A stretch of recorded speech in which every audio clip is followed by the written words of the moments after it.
Well, hello everyone. As you can tell by looking at the screen, my name is Weston Nelson. Today I prepared a special treat for you as I will be presenting my opportunity number 2. This one in particular is focusing more on the corporation side since I did partnerships in my first one, and we'll be looking at Codification 850-972.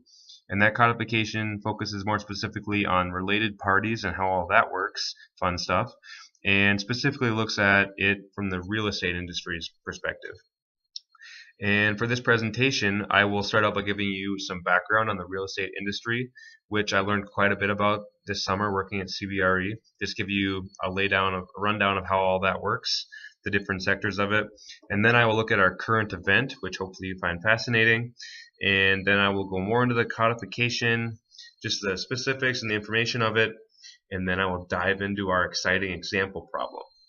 So yeah, here we go. Now let's take a look at the real estate industry. For general purposes, let's divide it into 3 parts. The first part has to do with the brokers. I'm sure all of you, or at least most of you, have heard of companies like Century 21, Remax, and Coldwell Banker.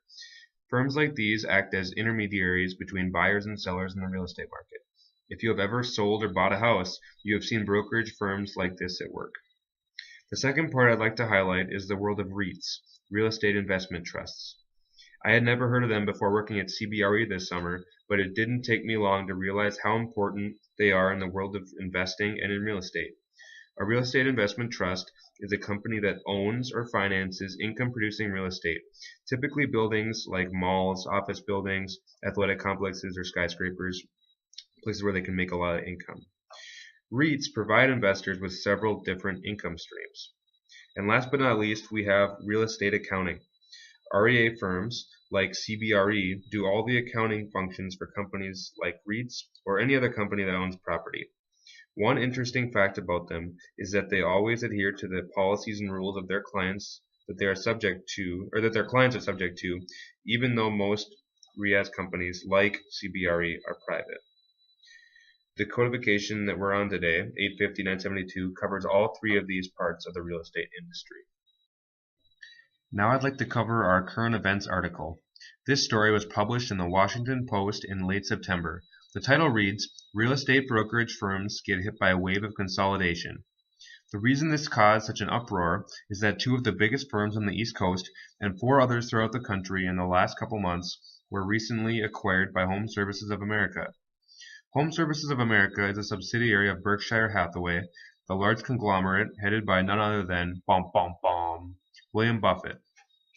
Buffett said, "We like both aspects of the real estate business and are looking to acquire many realtors and trusts in the next decade." Steve Murray, president of Real Trends, predicted many others in the industry would follow. I don't know about you, but I want to be on whatever side Warren Buffett is on. I thought this was interesting as far as our codification goes, because with all these different consolidations going on, all the different related parties and all the problems related to those are going to be a very important issue among those companies. So now let's get back to the serious part of this presentation. This codification, 850-972, like I said earlier, deals with related party disclosures. Speaking directly from the codification, the related parties disclosure topic provides disclosure requirements for related party transactions, certain common control relationships, and certain accounting and reporting issues among related parties in the real estate industry. Examples of related parties include parent and a subsidiary, common subsidiaries of a parent company, affiliates, and several more.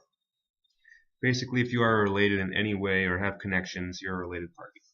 Transactions that qualify as related party transactions include intercompany sales, transfers of resources, services received, use of property, lendings, and various other things. Codification 850-972 also dives into some of the reporting disclosures necessary when there is business between 2 related parties. So when I was looking for possible potential problems that we could use for this kind of presentation, I couldn't find any on YouTube that I found especially helpful. So I looked in the book and found a couple examples.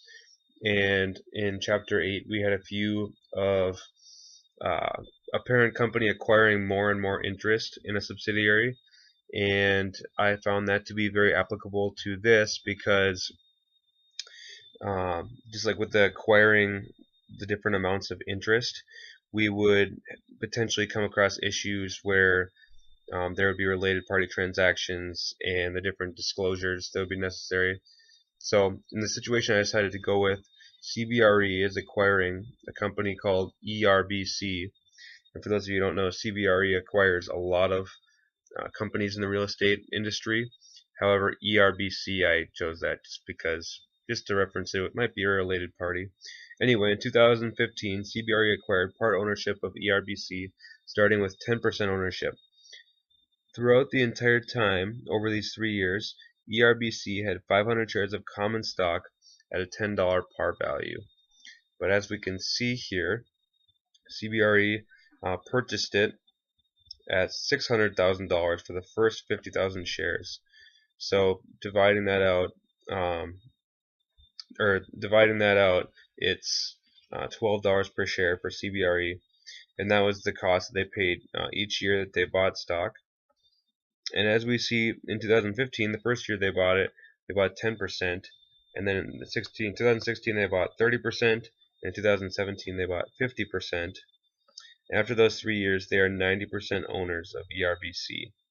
And that is, as we read, or as I talked about earlier, that makes them way more than just related parties, as they are controlling a major part of ERBC.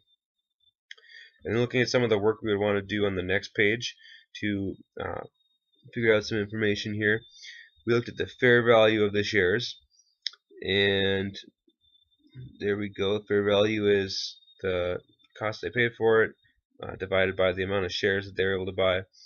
So that's $600,000 for the first year, $1,800 for the second year, and $3 million for the year after that. And just working on the schedule here, and use of formulas to make it go faster.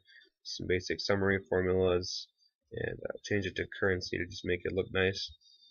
So here we have the total of the purchase price and the fair value of the shares, and then the common stock is pretty much the same thing, but it is the amount of shares times $10, because that is the par of the common stock.